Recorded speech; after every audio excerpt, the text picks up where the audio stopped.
Okay, OBD II trouble codes you're gonna need to be familiar with. You got confirmed codes. You got confirmed codes. A one trip failure is an A code, meaning that as soon as the problem is there, it sets the light. They gotta be either a severe misfire, a severe air fuel relation problem, opening a shorted circuit. As soon as it sees it, it turns the light on.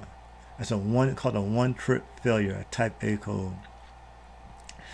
A two trip failure, right? It's a type B code. Most codes are type B codes because they have a first pending code. What that means, it will fail the first trip, set a pending code. If the problem reoccurs again, it turns on the light.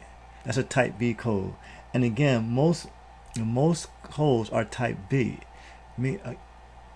Type B, because you can't have every code turned on every time it sees something. I'm sorry, you can't have the light turning on every time it sees a code. So they want to make sure that the code is legitimate. So most codes are type B, unless it's something really severe, like a misfire, air fuel, open short circuit. That would be a type A code. Turn the light on right away. A type B has a pending code. It has to fail one time first, set a pending code. If a problem reoccurs, the light comes on. That's a type B. Then you got permanent codes, like only can be cleared by the PCM. Clear codes will turn out the light, but the code will still be in memory.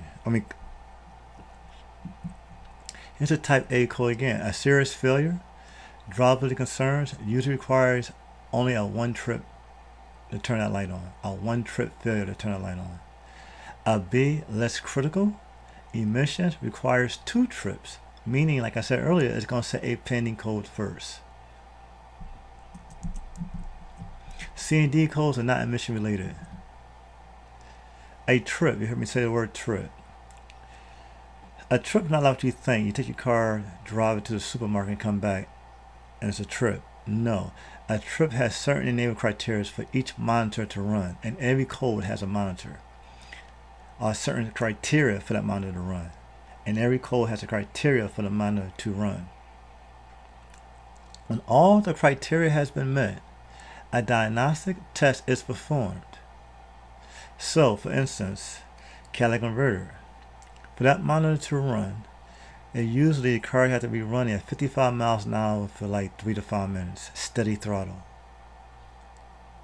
Once that criteria is met, the monitor will go out and test the cat to see if it's working. So anytime you hear the term monitor running, it means it's testing that particular emission control component to see if it's working. It could be a cat, EGR, O2, EBAT, whatever it is. Every emission control component has a enable criteria and a monitor to test that circuit. Now testing, rationality. Here's rationality. Somebody takes the thermostat out their car. This car been running for a half an hour, but yet the coolant temperature is not within range at a certain amount of time. Rationally, it makes no sense. If it sees it twice, two trip failure, turns on the light. Normality means it's not in range, either open or shorted, high or low voltage. It's not normal.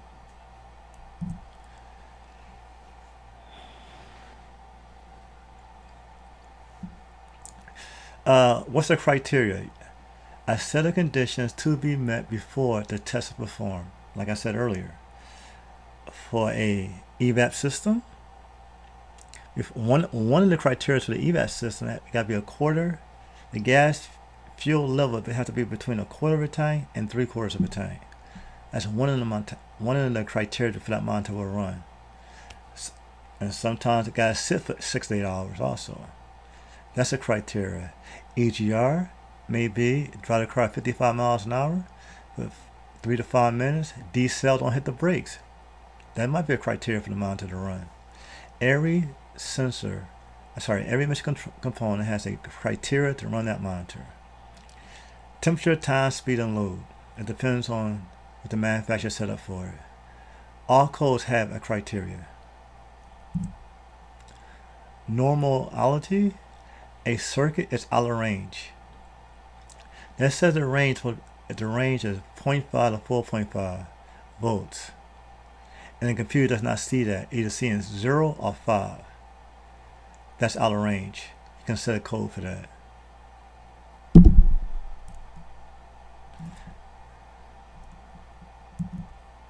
Rationality, a comprehensive look at a performance in relationship to other sensors.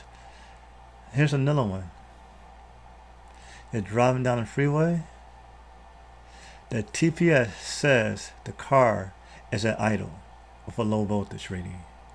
The mass airflow, RPM, speed, mass airflow is saying that the car is 55 miles on the freeway. But the TPS says it's sitting still. That's not rational. It turns on the light. You will see it twice. Remember, it's probably a two-trip failure also. History of diagnostics. No self-diagnostics. The OBD I had no self-diagnostics. Trouble codes are very limited. Data stream was limited. On OBD II, OBD II is self-diagnostics. It does its own diagnosing. It's a it's like a self-SMOG. It's diagnosing itself while it's driving. It was mandated in 1996.